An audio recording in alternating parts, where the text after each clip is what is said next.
Bonjour à tous et bienvenue dans cette nouvelle vidéo. Aujourd'hui, nous allons parler du régime soviétique stalinien dans le cadre du développement des régimes totalitaires dans les années 1930. Le totalitarisme, c'est le contrôle et l'encadrement de toute la population par un seul parti politique qui met en place une terreur de masse afin de forcer la population à adhérer à l'idéologie dominante. Staline, chef de file de ce régime soviétique, a transformé de fond en comble la société en créant un État totalitaire. Voyons dans une première partie comment s'est mis en place ce régime. Une guerre de succession est ouverte à la mort de Lénine, le fondateur du régime, en janvier 1924. En 1928, Staline l'emporte parce qu'il verrouille les organes du Parti communiste et se présente comme le digne successeur de Lénine. Il faut savoir que Trotsky, par exemple, est banni de l'URSS en 1929 avant d'être assassiné en 1940 au Mexique par des agents soviétiques. Et Trotsky se voyait bien à la tête de l'État. À son arrivée au pouvoir, Staline lance la politique du grand tournant. Pour rattraper les pays capitalistes, l'économie et la société de l'URSS doivent être transformées par l'industrialisation, la planification sous forme de plans quinquennaux et la collectivisation des terres agricoles. Vous avez ici les deux définitions donc de collectivisation, qui est la mise en commun et la nationalisation des moyens de production comme les terres, les outils, le bétail et les usines, et de planification, l'organisation de l'économie en fonction d'objectifs fixés à l'avance. L'industrie, quant à elle, est totalement nationalisée. Le premier plan quinquennal donne la priorité à l'industrie lourde, notamment la sidérurgie. Le monde paysan est réformé. Les paysans doivent se regrouper dans des kolkhozes. Les kolkhozes, ce sont des fermes et des coopératives agricoles collectives qui sont contrôlées par l'État et le Parti communiste. Les paysans propriétaires, même s'ils ne possèdent pas grand-chose, sont considérés comme riches et appelés koulaks. Les koulaks, c'est un terme péjoratif désignant un paysan russe possédant des terres et du bétail.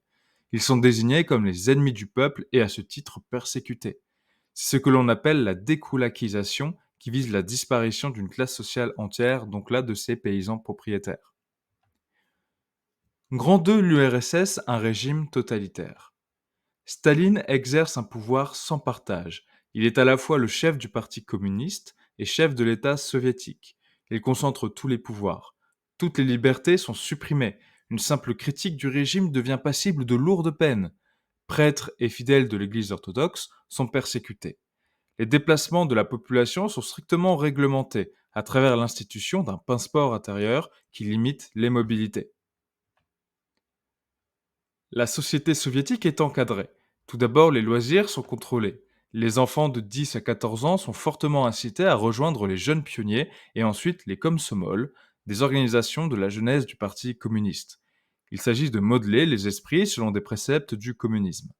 Staline met en place un culte de la personnalité qui se présente comme le petit père du peuple, celui en qui la population doit avoir confiance. Son portrait est présent partout. La propagande va venir servir l'idéologie communiste en vantant le premier plan quinquennal et développe les fondamentaux de l'idéologie communiste que Staline, après Lénine, ne fait que servir. Staline réorganise également la police politique. Alors cette police politique porte le nom de NKVD. C'est la police secrète dont les chefs sont soumis à Staline et qui est créée en 1934. Il fonctionne selon les mêmes principes que ceux définis par Lénine en 1917. Sa mission est de réprimer ceux qui ne sont pas bolcheviques, donc ceux qui n'adhèrent pas à l'idéologie communiste. Il y a alors des exécutions, des prises d'otages et des camps de travail forcés. Le NKVD est chargé de mettre en place la Grande Terreur. C'est la période qui désigne la répression politique entre 1936 et 1938. Durant cette période, le système concentrationnaire se développe considérablement. Par exemple, on a 140 000 détenus en 1930, ils sont 965 000 en 1935 et plus d'1 600 000 en 1940. Les prisonniers sont déportés dans les goulags, des camps de travail situés en Sibérie. Ils orchestrent également le procès de Moscou qui juge les rivaux de Staline en les accusant de crimes imaginaires.